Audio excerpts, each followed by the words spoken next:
பிரேஸ்லால் கர்த்தருடைய பரிசுத்த நாமம் மகிமைப்படுவதாக. இந்த ஈஸ்டர் ஞாயிறிலே வந்திருக்கிற ஒவ்வொருவருக்கும் இயேசு நாமத்தினால் நான் ஆஸ்வதிக்கிறேன். இந்த யூடியூப் வழியாக செய்தியை கேட்குற என் அன்பு சகோதர சகோதரிகளே, உங்கள் யாவரையும் இயேசு நாமத்தினால் உங்கள் வாழ்த்து வரவேற்கிறோம். இப்பொழுதும் இந்த ஈஸ்டர் சர்வீஸை கர்த்தர் ஆசீர்வதித்தரும்படியாக கொடுக்குற வார்த்தைகளை கர்த்தர் வெளிப்படுத்தும்படியாக மத்தியில் இருக்கிற அன்பு சலோமி ஒரு ஜெபம் பண்ணுவாங்க. பின்பான வார்த்தைகளை கடந்து செல்வோம். ஆமீன். ஸ்தோத்திரம் ஆண்டவரே, அப்பா நன்றியோடு துதிக்கிறோம், ஸ்தோத்திரிக்கிறோம் அப்பா. அருமையான கர்த்தாவே, இந்த உயிர்த்தெழுந்த வல்லமையில் நாங்கள் ஒருமனப்பட்டு ஜெபிக்கிறோம் அப்பா. அருமையான கர்த்தாவே, நீ செய்த ஒவ்வொரு நன்மைக்காக நன்றி சொல்கிறோம் ஐயா, நன்றி சொல்கிறோம் தகப்பனே. ஏசப்பா, நீங்கள் வந்து ஆண்டவரே இந்த உயிர்த்தெழுந்த நாளில் ஆண்டவரே எல்லாரையும் எங்களை சந்திக்க வைத்ததுக்காக நாங்கள் நன்றி சொல்கிறோம் தகப்பனே. அப்பா, நீங்கள் மரித்து உயிர்த்தீங்கப்பா, மரணத்தை ஜெயித்தீங்கப்பா. அந்த வல்லமை ஒவ்வொருத்தருக்கும் அப்பா வெளிப்பட்டு உங்க நாமத்தை மகிமைப்படுத்த போறதுக்காக ஸ்தோத்திரம்ப்பா. இயேசு நாமத்தில் ஜெபிக்கிறோம் எங்கள் ஜீவனில் நல்ல. ஆமேன் ஆமேன் ஆமேன். தேங்க்யூ. God bless you. கிறிஸ்துவுக்குள் பிரியமானவர்களே, உங்களை யாவரும் இவ்வழியாக சந்திப்பதை மிக்க மகிழ்ச்சி அடைகிறேன். கர்த்தர் தாமே இந்த நல்ல இந்த ஈஸ்டர் இந்த ஞாயிறு ஆராதனையை கர்த்தர் ஆசீர்வதித்து தேவனுடைய கிருபையை குறித்தும் அவருடைய நம்ம மேலே வச்சிருக்கிற அன்பை குறித்தும் நம்ம பார்க்க போகிறோம். தேவன் சிலுவையில் மரித்து உயிர்த்து எழுந்த பிறகும் கூட நம்ம மேலே எவ்வளவு நட்பு வச்சிருக்கிறார், பாசமாக இருக்கிறார் அப்படின்றத அன்றைக்கி ஒருவேளை வாசிப்போம். சீசர்களை எப்படி எவ்விதமாக கர்த்தர் நடத்தினார், சீசர்கள் எவ்வளவு விதமாக அன்பாக தேவன் இயேசு கிறிஸ்து இருந்தார், சீசர்கள் எப்படி இருந்தாங்கன்றதை குறித்து நம்ம பார்க்க போகிறோம். சரிங்களா? இது நம்மளுக்கு ஒரு வெளிப்பாடு. நம்மளும் ஆண்டவரை இயேசு கிறிஸ்துவை பின்பற்றுறதுக்கு ஒரு நல்ல ஒரு வழியை கற்றுக் கொடுக்குறார். வார்த்தையின் வெளிச்சத்தின் ஊழியத்திலிருந்து இவ்விதமாக அந்த நாட்கள் அந்த வார்த்தையை கர்த்தர் ஒரு வெளிச்சமான வார்த்தையை கர்த்தர் கொடுக்குறார். அல்லேலூயா. கர்த்தர் ஆஸ்வதிப்பாராக. இப்பொழுது யோவான் 20 அதிகாரத்திலிருந்து ஒரு சில வார்த்தைகளை நம்ம தியானித்து பேசுவோமாக. சலோமி சத்தத்தை உயர்த்தி வாசிப்பாங்க. 1லிருந்து ஒரு 3 வசனம் வரைக்கும் வாசிங்க. வாரத்தின் முதல் நாள் காலையில் அதிக இருட்டோடே மரியாள் கல்லறையின் இடத்திற்கு வந்து கல்லையை அடைத்திருந்த கல் எடுத்து புரட்டி போடுறதை கண்டார். உடனே அவள் ஓடி சீமோன் பேதுருவின் இடத்திலும் இயேசுவுக்கு அன்பாய் இருந்த மற்ற சீசரின் இடத்திற்கும் போய் கர்த்தரை கல்லறையில இருந்து எடுத்துக்கொண்டு போய்விட்டார்கள். அவரை வைத்த இடம் எங்களுக்கு தெரியவில்லை. அப்பொழுது பேதுருவும் மற்ற சீசரும் கல்லறையின் இடத்திற்கு போகும்படி புறப்பட்டு இருவரும் ஒருமித்து ஓடினார்கள். பாருங்க, வாரத்தின் முதல் நாளே காலையிலே அதிகாலையிலே இருட்டோடு எழுந்து மகத்நாளே மரியாளும் கல்லறை இடத்திற்கு வந்து கல்லறையின் அடைத்திருந்த கல் எடுத்து போடப்பட்டிருக்கிறதை கண்டாள். ஹல்லேலூயா. மரியாள் வருவதற்கு முன்பாகவே கல்லறையில் அடைக்கப்பட்ட கல் எடுத்து புரட்டி போடப்பட்டிருந்ததை கண்டாங்க. அப்போ அங்கே என்ன, ஏற்கனவே கல் புரட்டி இருக்குன்னா அப்போ உள்ளே அவர் இல்லைன்னா அர்த்தம். திறந்துருந்துச்சுன்னா அவர் உள்ளே இல்லை. இயேசு கிறிஸ்து மரிப்பதற்கு முன்பாக சீசரோடு கூட சொன்ன வார்த்தை, நான் போகிற இடத்துக்கு நீங்கள் வர முடியாது, நான் இருக்க இடத்துக்கு மேலே இருக்க முடியாதுன்னு சொல்லிட்டு நான் சில ஓமையில் சொல்லிக்கிட்டு சிறுவை பாடுகளை குறித்து பிதா நான் அனுப்பும் நோக்கத்தை குறித்து நிறைய வெளிப்பாடுகளை ஓமையில் சொல்கிறாரு. சொல்லிவிட்டு நான் மரிப்பேன், ஆனால் உயிர்த்தெழுந்து கலிலேயாவுக்கு வருவேன், என்னை அங்கே வந்து சந்திங்கன்றாரு. அங்கே சந்திங்கன்னா அங்கே ஒரு பெல்லோஷிப், அந்த சீசரோடு கூடி ஜெபிக்கக்கூடிய ஒரு தேவ ஆலயம், அந்த இடத்துல வந்து நான் உங்களை சந்திக்கிறேன்னு சொல்லி இயேசுக்கு சொல்லிட்டார். சரிங்களா? இப்போ மரியாள் வந்து பார்க்குறாங்க, கல் புரட்டி போட்டிருக்கிறதை பார்க்குறாங்க. அல்லேலூயா. கல் அங்கே புரட்டி போடப்பட்டிருக்கிறத பார்க்குறாங்க. பாருங்கள், அடுத்து உடனே அவள் ஓடி சீமோன் பேதுருவினிடத்திற்கு சீமோனுக்கு அன்பாக இருந்த சீசர்களிடத்திற்கும் போய் கர்த்தரை கல்லறையிலிருந்து எடுத்துக்கொண்டு போய்விட்டார்கள், அவரை வைத்த இடம் எங்களுக்கு தெரியவில்லை என்றார். கர்த்தரை எடுத்துக்கொண்டு போயிட்டாங்க, ஆனால் வைத்திருந்த இடம் எங்களுக்கு தெரியாது, அதுவானோ அந்த கல்லறை என்னன்னு எங்களுக்கு தெரியாது அப்படின்ட்டு போய் இருக்கேன். அப்பையும் கூட மரியாளுக்கோ பேதுருவுக்கோ என்ன செய்யலை, அந்த யோசனை வரல. என்ன யோசனை வரல பின்னால் வாசிப்போம். சரிங்களா? 3வது வசனம். அப்பொழுது பேதுருவும் மற்ற சீசர்களும் கல்லறையின் இடத்திற்கு போகும்படி புறப்பட்டு இருவரும் ஒருமித்து ஓடினார்கள். 4வது வசனம் வாசிங்க. பேதுருவை பார்க்கலாம் மற்ற சீசன் துரிதமாய் ஓடி முந்தி கல்லறையின் இடத்திற்கே வந்து அதற்குள்ளே குனிந்து பார்த்து சீலைகள் கிடக்கிறதை கண்டான்.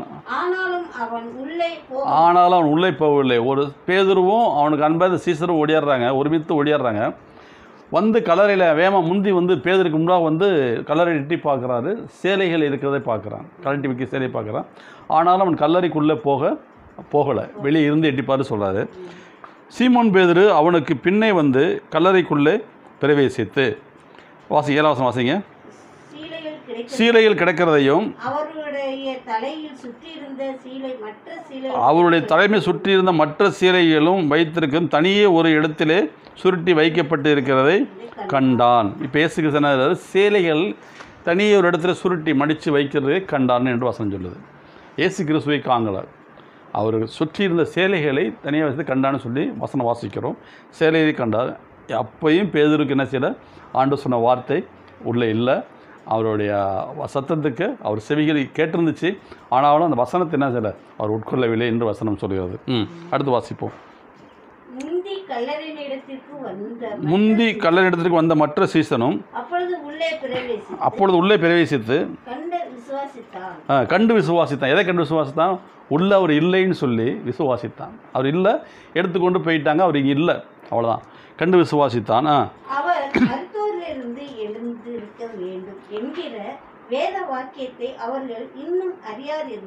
அல்லேலூயா. பாருங்க, இப்போ மரியாள், பேதுருவோடு வந்த சீசர்கள், இந்த 3 பேரும் வர்றாங்க.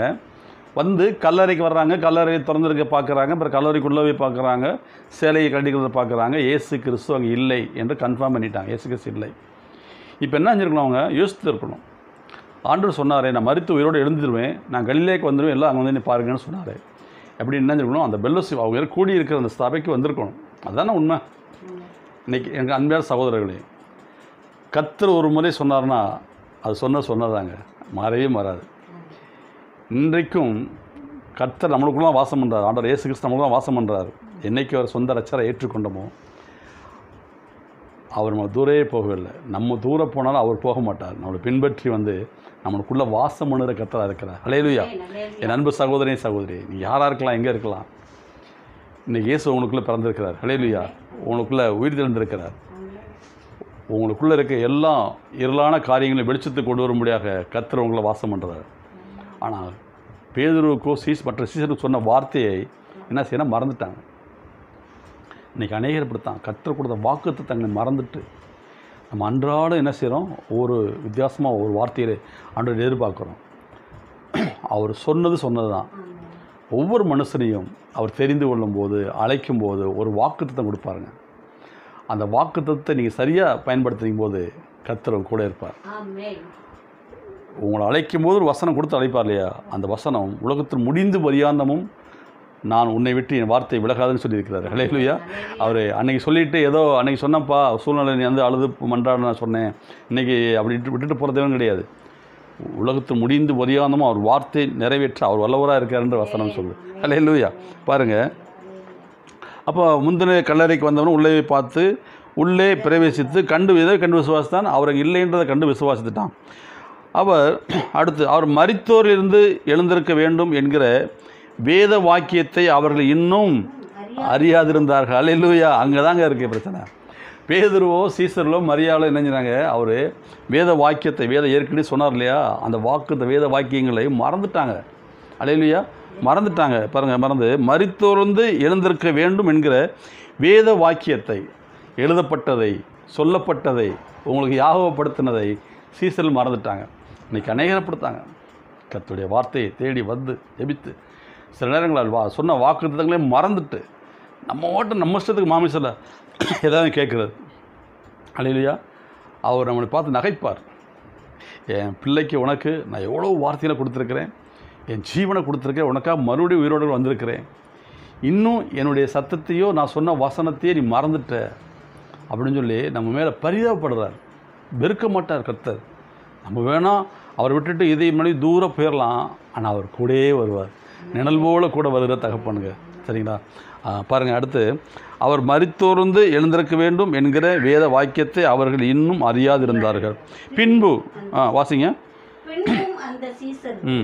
தங்களுடைய இடத்திற்கு திரும்பி போனார்கள். பின்னும் பாருங்கள், பேதுரு மரியாள் இவங்க நினைச்சாங்க தன்னுடைய அந்த சீசர் 2 பேர் பேதுருவோடு வந்தார் இல்லையா, அந்த சீசரும் துரிதமாக ஓடிய அந்த சீசரும் பேதுருவும் தங்கள் இருந்த இடத்துக்கு போய் எங்கே இருந்தாங்க?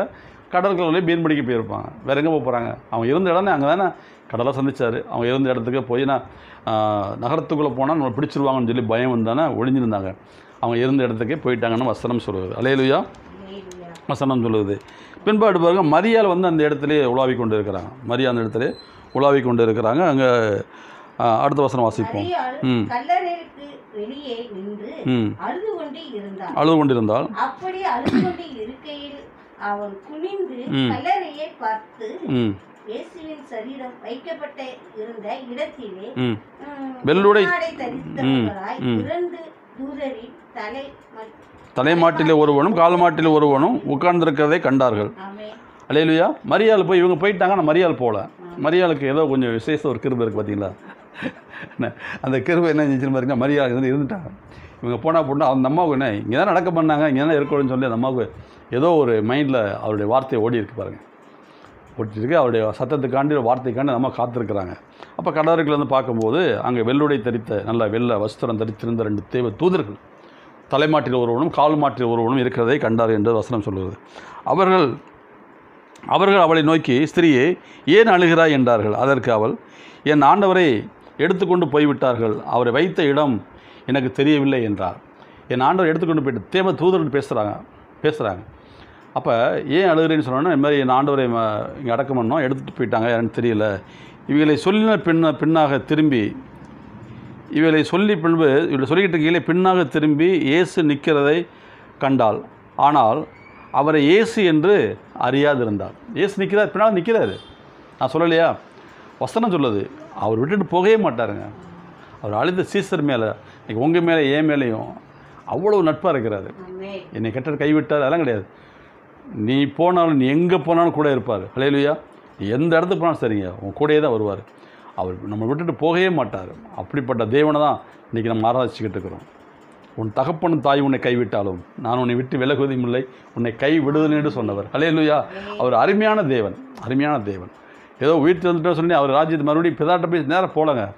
தனக்கு அன்பாக இருந்த சீசர்கள் தன்னை போல நேசித்து, நீ பாருங்கள், ஒரு இடத்துலேருந்து ஒரு நண்பர் வெளியில் போயிட்டாங்கன்னா அவங்க தேடி விசாரிக்கிறதுக்கு ஆள் கிடையாது. அல்லேலூயா. ஆனால் வேதத்தில் வாசிக்கிறோம், ஆண்டவர் இயேசு கிறிஸ்து மேய்ப்பர்களை குறித்து சொல்லியிருக்கிறாரு. ஒரு 100 ஆடுகள் ஒரு மேய்ப்பனுக்கு 99 ஆடு தன் கைவசம் இருந்து ஒரு ஆடு காணாமல் போச்சுன்னா, அந்த 99 ஆடுகளை குறித்து கவலைப்படாமல் அந்த ஒரு ஆட்டை குறித்து கவலைப்படுத்தி தன் மேய்ப்பன் தேடி போகிறான்னு வசனம் இருக்குது. ஆனால் இன்றைக்கி நான் பொதுவாக சொல்கிறேன், நான் பொதுவாக யாரையும் எனக்கு குற்றப்படுத்தலை. இன்றைக்கி அநேக இடத்துல நமக்கு தேவன் கொடுத்த ஆத்துமாக்களை வெளியே போனால் கூட தேடி போய் விசாரிக்கிறதுக்கு ஆள் கிடையாது. இன்றைக்கி விசிட்டிங் கிடையாது. அவங்க எப்படி இருக்காங்கன்னு மக்கள் அவங்க எப்படியே போயிட்டு போகிறாங்க, நமக்கு மக்கள் வரணும், அவ்வளோதான். கிடையாதுங்க. உனக்கு கொடுத்த ஆத்துமாக்கள் நீ சரியாக கணக்கு சொல்லலாம், கண்டிப்பாக ஒரு நாளைக்கு நியாயத்தீர்ப்பு கணக்கு கொடுக்கக்கூடிய காலம் வரும். கண்டிப்பாக வரும். கர்த்தர் கேட்பார், ஏன் அந்த ஆட்டை விட்டேன்னு கேட்பார். அல்லேலூயா. ஜாக்கிரதையாக இருக்கணும் வசனம் சொல்லுது. ஆனால் ஆண்டவரை இயேசு கிறிஸ்து பாருங்கள், தனக்கு கொடுத்த சீசர்களை அவர் கைவிடலைங்க, கூடயே இருந்தார். ஏன்னா அவருக்கு தெரியும் இவங்க இன்னும் தெய்வ அன்பில் வளரணும். அவங்க அவ்வளோ இறக்கமாக வச்சுருந்தார். அவங்க மேலே அவ்வளோ பரிதாபப்பட்டார், சீசர் மேலே, மரியாள் மேலே தான். பாருங்கள், அடுத்து சொல்லுது, இவைகளை சொல்லின பின்பு இயேசு நிற்பதை கண்டாள். ஆனாலும் அவரை இயேசு என்று அறியாதிருந்தாள். இயேசு அவளை பார்த்து, ஸ்திரியே ஏன் அழுகிறாய், யாரை தேடுகிறாய் என்றார். அவள் அவரை தோட்டக்காரர் என்று எண்ணி, ஐயா, நீர் அவரை எடுத்து போனது உண்டானால் அவரை வைத்த இடத்தை எனக்கு சொல்லும், நான் போய் அவரை எடுத்துக்கொள்வேன் என்றார். மரியாளுக்கு ஒரு விசுவாசம் இருந்துச்சுங்க. அதாங்க தாய். இல்லையா? அவரை எங்கேயாவது வச்சு வேறு இடத்துல கொண்டு வேறு கல்லையில் வச்சுருந்தாங்கன்னா சொல்லுங்க ஐயா, நான் அவரை பார்க்கணும், அவரை எடுத்துக்கொண்டு நான் இன்னும் அவர் செய்யக்கூடிய கடமை நிறையா இருக்குன்னு சொல்லி தாய் உள்ளங்க, அது தாய் உள்ளம். அல்லேலூயா. எவ்வளவு பரிதேசத்தினை இவங்க சீசன் விட்டு போயிட்டாங்க, காணா எங்கிட்ட போயிட்டார் அப்படின்ட்டு போயிட்டாங்க. வேத வசனம் இல்லை, வேத வாக்கியத்தை சொன்ன மறந்துட்டாங்க, எல்லாம் மறந்துட்டாங்க. இன்றைக்கி அநேகர் அப்படித்தான் இருக்காங்க. அந்த ஆத்துமாவை குறித்த தரிசனம் இல்லை. அல்லேலூயா. தரிசனமே கிடையாது. சும்மா சொல்லலாங்க அப்படி இப்படின்னு, ஆனால் தரிசனம் கிடையாது. கர்த்தர் நியாயம் விசாரிப்பார். அல்லேலூயா. விசாரிப்பார். ஆனால் மரியாளுக்கும் அந்த இடத்த விட்டுட்டு அவங்களும் ஏதோ ஒரு விஷயம் கிடச்சிருக்கு மரியாளுக்கு. நான் எடுத்துகிட்டு போக மாட்டேன், எப்படியே பார்க்கணும், ஏதோ ஒரு பிடிவாதமாக இருந்திருக்கான்னு நினைக்கிறேன். அதனால் கர்த்தர் அவளை கூட பேச ஆரம்பிக்கிறாரு. இதே பேர்கிட்ட பேசியிருக்கலாம் இல்லையா? இல்லையா? எங்கேப்பா போகிறீங்க, ஏதாவது இருக்குன்னு சொல்லியிருக்கலாம் இல்லையா? இல்லை, அவங்களுடைய மனுஷன் முகத்தை பார்க்குறான், கர்த்தர் இருதயங்களை பார்க்குறார். அல்லேலூயா. அதனால பேதுரு பாருங்க கடைசியில் கேட்குறாரு, நீ என் ஆடுகளை மேய்ப்பாயா, என்னை சபையை நடத்துவியா அப்படின்னு நிறைய ப்ராமிஸ் கேட்குறாரு ஆண்டவன்ட்ட. அல்லேலூயா. அப்படிப்பட்ட தேவன் யாரையும் வெறுக்கிற தேவனே கிடையாது, அரவணைக்கிற தேவன். சரிங்களா? அப்போ இதெல்லாம் கேட்ட பிறகு எனக்கு தெரிய எடுத்துக்கொள்ளப்பட்டது என்றால், இயேசு அவளை நோக்கி மரியாளே என்றார். அவள் திரும்பி பார்த்து ரபுனி என்றாள். அதற்கு போதர் என்ற அர்த்தமா. அது வரைக்கும் ஸ்திரீ என்றார். மரியாள் என்ற கர்த்தர் கொடுக்குற அந்த உச்சரிப்பான வார்த்தை, அவர் அதிகாரமுடையவராய். அல்லேலூயா. இந்த அதிகாரமுடைய வார்த்தையை மரியாள் கேட்ட உடனே சொல்கிறா. சொன்னவொடனே டக்குன்னு திரும்பி பார்க்குறாரு. மரியாளேன்னு சொன்னால் நம்ம திரும்பி பார்க்குறாங்க. திரும்பி பார்த்தோன்னே வார்த்தை வருது பாருங்கள். அப்போ ரபுனின்னு சொல்கிறான். அப்போ கர்த்தரை பார்க்குறான். அதுக்கு பிறகு உயிர்த்தெழுந்ததை குறித்து நிறைய சீசருக்கு சொல்கிறாங்க. சீசருக்கு சொன்னாலுமே பாருங்கள், அது இப்போ நிறையா வசனம் சொல்லப்பட்டிருக்கு. பின்பாங்கலாம் போய் தேடுறாங்க. தோமாட்ட போகிறாரு, அங்கே போகிறாங்க. அவர் கையிலையும் விழாவிலையும் இடம் விட்டு பார்த்தா தான் நம்புவேன்னு சொல்கிறாரு. இதெல்லாம் இதுக்குள்ளே எவ்வளோ நாள் நடக்கும். முதல் வாரம் போகிறாரு, பார்க்கலாம். 2வது வாரம் போகிறாரு. அப்போ ஏற்றுக்கொள்ளப்படுறாங்க. தோமா அவருக்கு சொன்னார் பிரதித்திரமாக, என் ஆண்டவரே அப்புறம் என் கையில் போடுன்றார். கையில் போட முடியல. ஏன்னா ஆண்டவர் 2 வாரம் போய் அவர் தோமாவுக்காண்டி 2 வாரம் அந்த வீட்டுக்குள்ளே போகிறாரு. சரிங்களா? இதெல்லாம் தேவனுடைய அனுக்கிரகம், நம்ம மேலே வச்ச அன்புங்க. அந்த அன்பு மாறவே மாறாது. சரிங்களா? அவர் அன்பின் பிரசனமே அவர் தான். அந்த இயேசுனாலே அன்பு தான். அல்லேலூயா. இயேசுனாலே அன்பு தான். அந்த அன்பு வேறு எங்கேயுமே கிடைக்காதுங்க. இந்த உலகத்தில் எங்கேயுமே கிடைக்கல. அப்பா அப்படி கூப்பிடும்போது அவர் மனதுருகிற கர்த்தராக இருக்கிறார். அந்த அன்பை அளவில்லாமல் ஊற்றுறது அவருக்கு தாங்க பிரியமான காரியம். இவையெல்லாம் சொல்லி முடிந்த பிறகு இவங்க போய் சொல்கிறாங்க, தோமாலாம் ஏற்றுக்கிறாங்க. ஆனாலும் கர்த்தரை பின்பற்றக்கூடிய அந்த பய உணர்வு இன்றைக்கி என்ன செய்து இருக்குது, இன்றைக்கி இருக்குது. தைரியமாக போய் மக்களுக்கு சொல்ல முடியல, இயேசு சொல்ல முடியல. அவங்களே ஒரு அறையை பூட்டிட்டு பூட்டின வீட்டுக்குள்ளே இருக்கிறாங்க. அல்லேலூயா. அப்போ கர்த்தர் பாருங்கள் அவங்கள எல்லாம் விட்டுட்டு போயிடாரு. அடுத்து 21வது வசனத்தில் இன்னும் சீசர்கள் கர்த்தர் உயிர்த்தெழுந்தார்னு சொல்லி அதை மக்களுக்கு சரியாக கொண்டு சொல்ல முடியாமல், ஏன்னா அவர் தேவனுடைய குமாரன் மரித்தார் உயிர்த்தெழுந்துக்க எங்களுக்கு ஏற்கனவே சொல்லியிருந்தான்னு சொல்லி சாட்சி தைரியமாக கொடுக்க முடியலங்க. ஆண்டவர் ஒவ்வொரு சீசராக செக் பண்ணி பார்க்குறாரு, யார் இதெல்லாம் உண்மையாக வருவான்னு சொல்லி பார்க்கும்போது அப்போ எல்லா சீசர்லாம் பிரிஞ்சுட்டாங்க.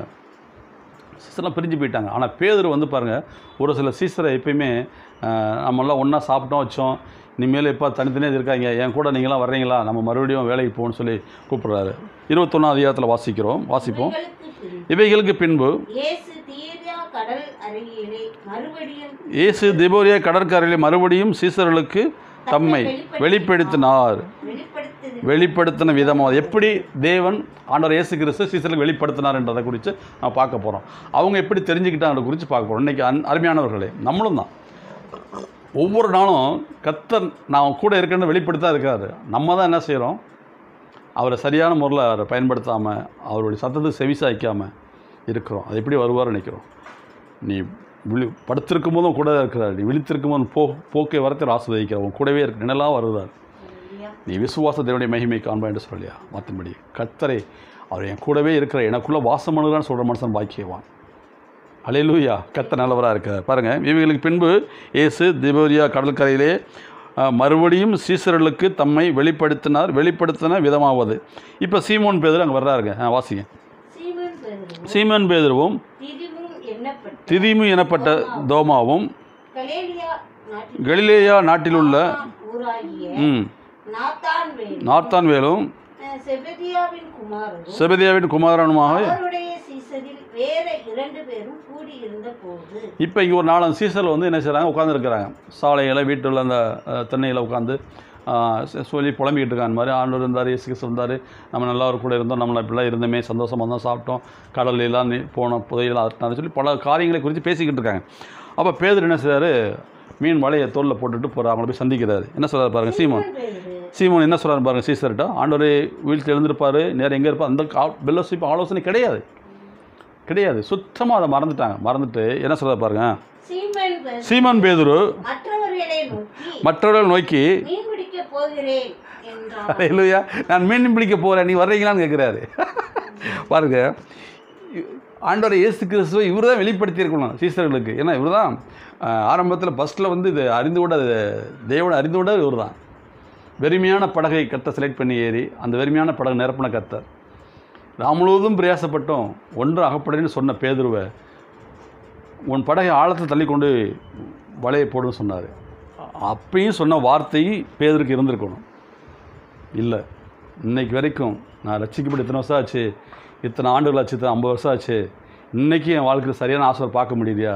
கர்த்தருடைய வார்த்தை உங்களுக்குள்ளே இருந்துச்சுன்னா அது ஒவ்வொரு நாளும் பலன் கொடுத்துக்கிட்டே இருக்கும். ஏன்னா கர்த்தர் நித்தமும் நடத்துவார் சொல்லப்பட்டிருக்கு. ஹல்லேலூயா. அவர் சொன்ன வாக்குத்தத்தம் என்றைக்குமே மாறவே மாறாதுங்க, மாறவே மாறாது. சீமோன் பேதுரு கூட போய் மற்றவர்களை பார்த்து நோக்கி நான் மீன் பிடிக்கப் போகிறேன் என்றார். அதற்கு அவர்கள் நாங்களும் உம்மோடு கூட வருகிறோம் என்றார்கள். அவர்கள் புறப்பட்டு போய் உடனே படவேறினார்கள். அந்த ராத்திரியிலே அவர்கள் ஒன்றும் பிடிக்கவில்லை.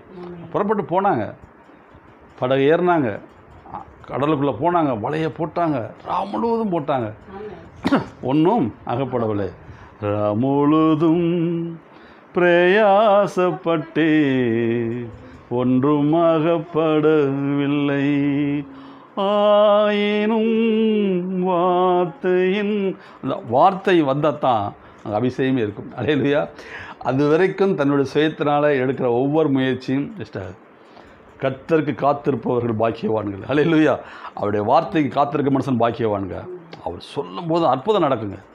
அவர் சொல்லிட்டார்னா அதை ஒருவனும் செய்ய முடியாது, ஒருவனும் நிப்பாட்டவே முடியாது. சரிங்களா? அப்போ பாருங்கள், பிரயாசப்பட்டாங்க. ஆனால் கர்த்தர் மனதுள்ள கர்த்தருங்க. அங்கே என்ன நடந்துச்சு, அவர் எப்படி வெளிப்படுத்தின விதமாக மாசத்தம் இல்லையா?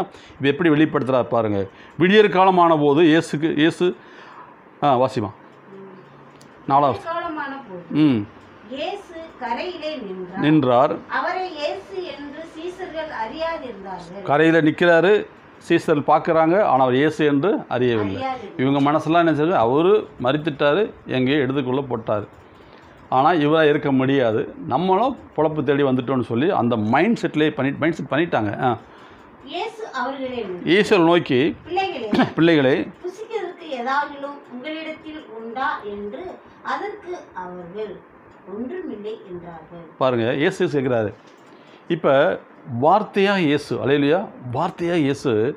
ஏன்னா நானே ஜீவ அப்பம்னு சொல்லியிருக்கிறாரு. அந்த அப்பத்தை தான் இப்போ பேசுகிறது. பாருங்கள் எப்படி பேசுகிறேன்னா, பாருங்கள், இயேசு அவரை நோக்கி பிள்ளைகளே புசிக்கிறதுக்கு ஏதாகிலும் உங்களிடத்தில் உண்டா என்றார்.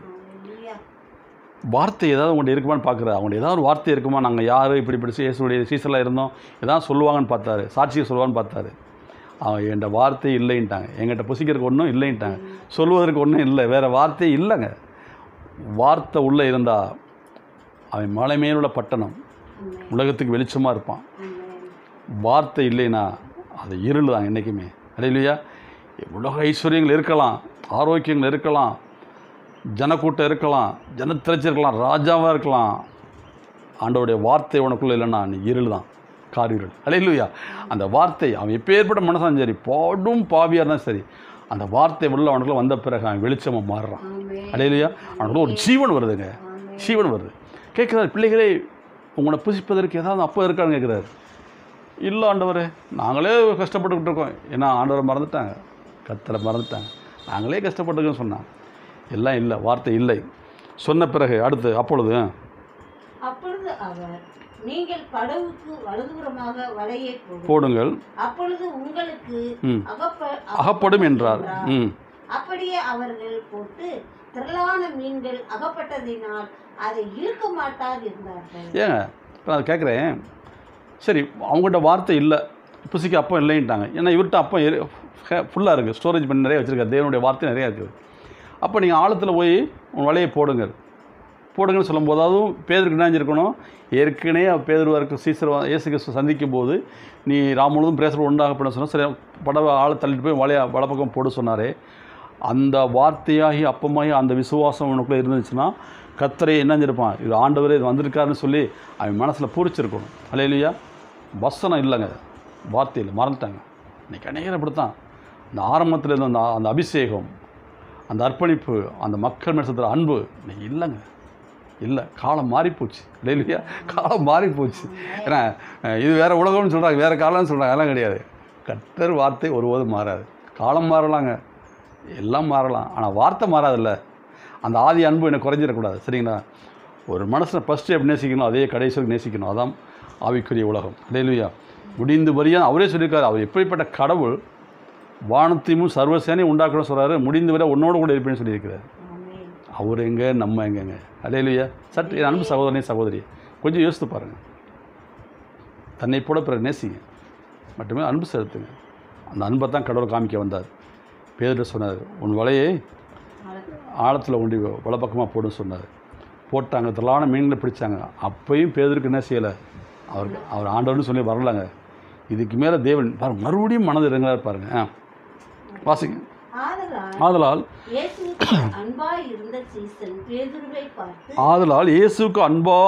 இருந்த சீசன் பேதுருவை பார்த்து அவர் கர்த்தர் என்றார். எப்படி கர்த்தர் என்று சீமோன் பேதுரு கேட்டவுடனே தான் வஸ்திரமில்லாதவனாய் இருந்தபடியினால் தன் மேற்சட்டையை கட்டி கொண்டு கடலிலே குதித்தான். மொத்தம் வஸ்திரம் இல்லை. ஏன்னா வசனம் நீதிமொழியில் வாசிக்கிறோம், கொடுப்பதற்கு ஒன்றும் இல்லை என்றால் ஒன்று பாயம் எடுத்து கொண்டு போவார்கள், வஸ்திரத்தையும் பிடிக்கிட்டு போயிடான்னு வசனம் இருக்குது. கொடுக்கறதுக்கு ஒன்றும் இல்லை, ஏன்னா வார்த்தை இல்லை. அப்போ இயேசுக்கு அன்பாக இந்த சீசன் பேதுரு மீன்களை பிடிச்சிருக்கும்போது 153 பெரிய திரளான மீன்களை பிடிச்சி அந்த வழக்கிலேயே எடுத்துக்கிட்டு இருக்கிறாரு.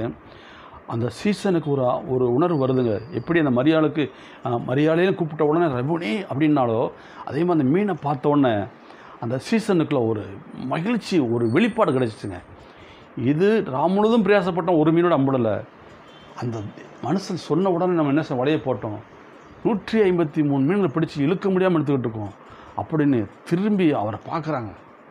அல்லேலூயா. அவரை பார்த்தோன்னா இவனுக்குள்ள ஒரு பிரச்சனை வருது. அவன் சொல்கிறான், அதனால் இயேசுக்கு அன்பாயிருந்த சீசன் பேதுருவை பார்த்து அவர் கர்த்தர் என்றார். அல்லேலூயா. அல்லேலூயா. எப்படி சொல்கிறேன், அவர் கர்த்தர். அல்லேலூயா. அவர் கர்த்தர்ன்றாங்க. இவருக்கு தெரிஞ்சு வச்சுங்க, பேதுருக்கு தெரியலாங்க. எப்படி அந்த அந்த இடத்துல எப்படி விஷயம் பார்த்துருவோம் பாருங்கள். இது மனுஷனால் கூடாது, தேவனால் எல்லாம் கூடும். அல்லேலூயா. இன்றைக்கி உங்கள் வாழ்க்கையில் எதெல்லாம் குறைவுள்ள இருக்கோ அது நிறைவாக்கணுமா, வார்த்தை உனக்குள்ளே இருக்கணும். கண்டிப்பாக இந்த வேதம் போய் சொல்லவே சொல்லாதுங்க. ஒரு வேளை மனுஷன் போய் சொல்லலாம், சூழ்நிலை தகுந்த மாதிரி சொல்லலாம். ஆனால் கடவுள் போய் சொல்ல அவசியமே கிடையாது. ஏன்னா உன்னை ஜெனிப்பித்தவர் அவர் தான், அவனை உருவாக்குறவர், அவனை அழைத்தவர் அவர் தான், அவனை தெரிந்து கொள்ளப்பட்டவர் அவர் தான், உன்னை தெரிந்து எடுத்தவர் அவர் தான். அவர் எப்படி உன்னை போய் சொல்ல முடியும்? சொல்லவே மாட்டார். சரிங்களா? அப்படிப்பட்ட தேவன் அந்த சீசனுடைய கண்கள் வெளிப்பாடு கிடைச்சிருக்கு. அருமையானவர்களை, இன்றைக்கி உங்களுடைய மனக்கண் திறந்திருக்கணும், திறக்கட்டும். இந்த வார்த்தை கேட்கும்போதே உங்களை அழைப்பை குறித்து சற்று யோசித்து பாருங்கள். கர்த்தர் சமீபத்தில் இருக்கிறார், எங்கேயே கிடையாதுங்க, கூடவே இருக்கிறார். எப்பயுமே அந்த ஜீவனுடைய அப்பம் உனக்குள்ளே இருக்கணும், தேவனுடைய வார்த்தை இருக்கணும். அதான் யோசுவாவுக்கு சொன்னார், நீ போராட்டத்தில் இந்த நியாயப்பிரமாணத்தில் வாசத்தை உன் வாயும் உன் இதயத்தை பிரியாது இருப்பதாகன்னு சொன்னார். அல்லேலூயா. ஏன்னா என்னைக்கு வசனம் இல்லைன்னா வெறும் மனுஷன் ஆகிறான். சரிங்களா? வசனம் உள்ளே இருக்கும்போது அவன் தேவனோடு இணைந்திருக்கிறான்னு வசனம் சொல்லுது. அப்போ அந்த பேதுருக்கு அன்பாக இருந்த அந்த சீசன், இயேசுக்கு அன்பாக இருந்த சீசனுடைய மனக்குன்னு ஆண்டு திறக்கிறார் பாருங்கள். பேதுருக்கு என்ன தான் சொன்னாலும் பேதுரு தான், ஏன்னா நீ கல்லாக இருக்கிறாய். அல்லேலூயா. இன்னும் வசனம் வரல, அவருக்கு எப்படி மீன் பிடிக்கிற அனுபவம் நிறையா இருக்குது. எப்படியும் போனால் மீன் பிடிச்சி சாப்பிட்டுக்கலாம், கிடையாது. கர்த்தரை தேடுவதற்கு ஒரு நன்மை குறைய விடாது சொன்னார். அந்த சீசன் சொன்னான், அவர் கர்த்தர்னு சொன்னான். அதுக்கு பிறகு பேதுருடைய மனக்கள் திறக்கப்படுது. அவன் வஸ்திரத்தை கிழித்து கொண்டு நிர்வாணம் இருந்தபடினால் தன் வஸ்திரத்தை கட்டி கொண்டு கடலை குதித்தான். ஒன்றுமே இல்லை, தன் வஸ்திரமும் காட்டி கொடுக்கப்பட்டுச்சு. கர்த்தர் நல்லவராக இருக்கா. எனக்கு அன்பு சகோதரனே சகோதரி, இன்றைக்கி உங்கள் வாழ்க்கையில் உங்களுடைய இந்த உயிர்த்தத நாளில் எதெல்லாம் குறைகளை போல நீங்கள் பார்க்குறீங்களோ பயப்படாதீங்க. இன்றைக்கி உங்களுக்காக உயிர்த்தெழுந்திருக்கிறார். இந்த வருடம் முழுவதும் நன்மை செய்யும்படிக்கு உங்களுடைய வார்த்தை, அவர் விசுவாசிக்கிற அந்த விசுவாசம், அவர் மேலே வச்சுக்கிற நம்பிக்கை, கர்த்தரை நம்புறோம் செழிப்பான்னு சொல்லுது. அவருடைய வார்த்தை என்னை தேற்றுன்னு சொல்லுங்கள், வசனம் நடத்துன்னு சொல்லுங்கள், அவர் வாக்கு மாறாதவன்னு சொல்லுங்கள், அவர் என்னோட குழந்தை நான் செய்கிற காரியம் வாக்கிய பண்ணுவார்னு சொல்லுங்கள், என்னை மிகவும் நேசிக்கிற தகப்பன்னு சொல்லுங்கள். ஒரு பிள்ளையை தகப்பன் சுமப்பது போல் நம்ம சுமந்து கொண்டு போகிறாங்க. அல்லேலூயா. அவர் நல்லவராக இருக்கிறார். இந்த வார்த்தைக்கு கொடுத்த தேவனுக்கு நன்றி செலுத்துகிறேன். இன்றைக்கி ஒவ்வொருடைய பிள்ளைகளுக்குள்ளும் ஒரு உயிர்த்தெழுந்திருக்கிறார். இன்று முதல் உங்களை ஆசீர்வதிக்க பிரியப்படுகிறார். தேடி வந்து உங்களை ஆசீர்வதிக்கிறார். எப்படி சீசர் தேடி போனாரோ அதே மாதிரி தேடி வந்து இன்றைக்கி எந்த இடத்துல இருக்கலாம், ஒருவேளை இங்கே இருந்து வெளிநாடு போயிருக்கலாம், இல்லை வெளிநாட்டில் இங்கே வந்துருக்கலாம், எங்கே போனாலும் சரி கூடயே வந்து உன்னை ஆசீர்வதிக்கிறது. இஸ்ரவேலை ஆஸ்வதிப்பதை கர்த்தருக்கு பிரியங்க. அவர் இதில் இன்ட்ரெஸ்ட் எடுக்கிறாருங்க. நம்ம எடுக்கிறோமோ இல்லையா, அவர் அழைச்சிட்டார்ல, நம்மளை ஆசீர்வதித்து பார்க்கணும் தாங்க விரும்புகிறார். சரிங்களா? கர்த்தர் நல்லவர். கண்களை மூடி ஜெபிப்போம். ஸ்தோத்திரம் ஆண்டவரே, இயேசு நாமத்தினால் இந்த வார்த்தையை கொடுத்தக்க நன்றி செலுத்துகிறோம். தொடர்ந்து ஆண்டவரே இந்த சத்தியத்தை கேட்குற ஒவ்வொரு பிள்ளைகளுக்குள்ளும் உங்களுடைய வசனம் வெளிப்படுறதுக்காக நன்றி செலுத்துவோம். எங்களை தேடி வந்து ஆஸ்வதிக்கிறவர். நாங்கள் விட்டு தூரம் வந்துட்டோம், எனக்கு தெரியல, சீசர் போயிட்டாங்க. ஆனாலும் ஒவ்வொரு முறையும் வீட்டுக்கு தேடி போனீங்க.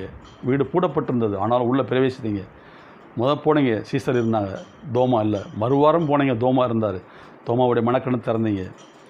கண்டு விசுவாசிக்கிறனை பார்த்து காணாமல் விசுவாசிக்கிற பாக்கியவான்னு சொன்னீங்க. அந்த வார்த்தைக்கு நன்றி செலுத்துகிற இயேசு நாமத்தினால. எல்லாம் பார்த்து கூட இருந்து சத்தியத்தை கேட்டு மறந்துட்டாங்க. ஆனால் இன்றைக்கி ஆண்டவரே அநேருக்கு அந்த வார்த்தையை நீங்கள் நிறைவேற்றுறீங்க. இந்த சத்தியத்தை கேட்டுக்கொண்டிருக்கும் அந்த வாழ்க்கையில் இதுவரைக்கும் நடக்காத இந்த காரியங்கள் நடக்கட்டும். வாழ்க்கை மிகப்பெரிய ஆசீர்வாதம் வரட்டும். தெய்வீக சுகம் உண்டாகட்டும், ஆரோக்கியம் உண்டாகட்டும். குடும்பத்தில் என்ன தேவைக்காகவும் இன்னைக்கு காத்திருக்காங்க அந்த காரியத்தை கத்த நிறைவேற்றி கொடுக்க பிறகு நன்றி செலுத்துவோம். இந்த வார்த்தையை கேட்டுக்கொண்டு ஒவ்வொருவருக்காக நன்றி செலுத்துவோம். ஆண்டவர் இயேசு நாமத்தை ஜெபித்து இந்த ஈஸ்டர் இந்த சண்டையை ஆஸ்வதிக்கிறோம் நல்ல பிதாவே. ஆமென். தேங்க்யூ.